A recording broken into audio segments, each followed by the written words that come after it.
A question that we get asked often is how do we influence the development of our athletes' speed? And what does that really mean and what does that look like? There's a lot of different resources on social media. I've seen mini ladders, I've seen banded runs, I've seen a lot of different pieces of information. But one of our favorite resources at TNT is Vermeil's chart of modalities. We can take a look at from a distance traveled perspective what influences the different qualities of athleticism. From pure sprinting to heavy squatting, what correlation does that really have? When we talk about top end speed in general, max velocity, how quickly can we move in terms of miles per hour? High end high school girls are moving over 8.5 meters per second, which is right around 19 miles an hour. High end high school boys are moving around 9.5 meters per second, and 21.5 miles per hour.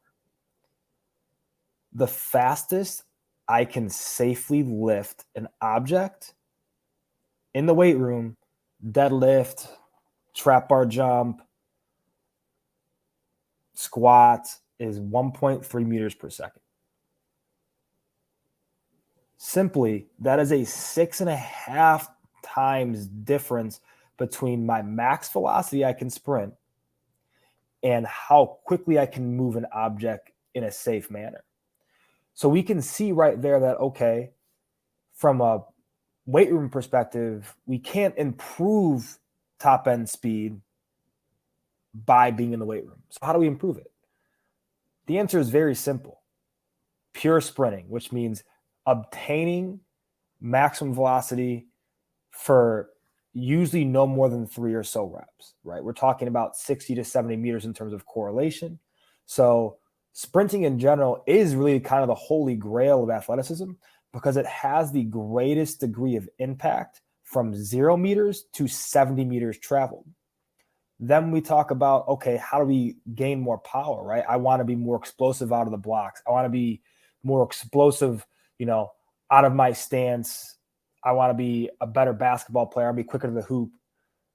Well, we look at modalities like heavy squatting, Olympic lifting, explosive jumping, all having a high correlation in that 0 to 10 meter range. That's when we also have to kind of take into account where we're playing. What's our field of play? Is it a court? Is it a field? Is it a track? Track athletes, we don't have a 10-meter race. Our start is very important, but really we're talking about traveling distances over 60 meters for the most part. Football players in particular, yes, explosive jumping, heavy squatting has a correlation from 0 to 5 meters. But if you're living in the weight room, you aren't getting a correlation from 10 meters and beyond. So we're talking about plyometrics, jump-based activities, med ball throws, and resisted sprinting being an activity you can utilize to really enhance that part of your game.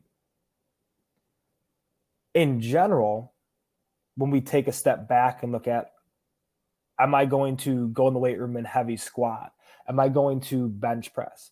Really, the biggest question is, are we neglecting sprinting?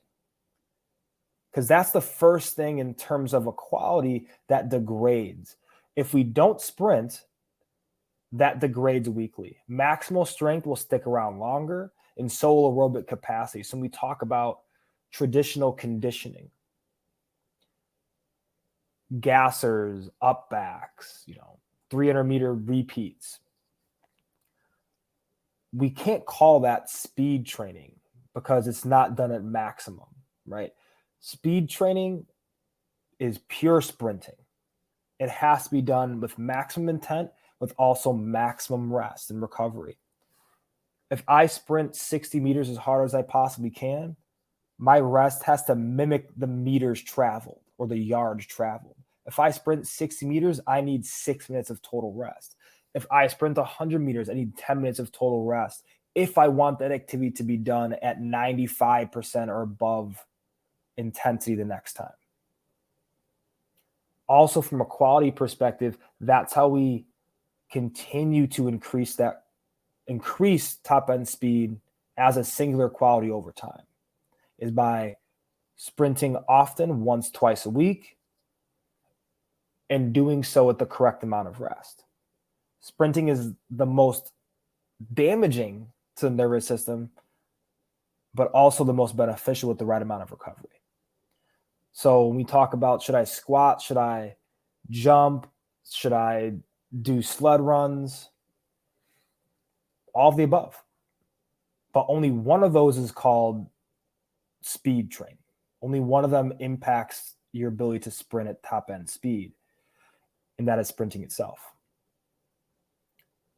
If you have any questions about any of this, feel free to shoot us an Instagram message, a Twitter message, or just shoot us an email.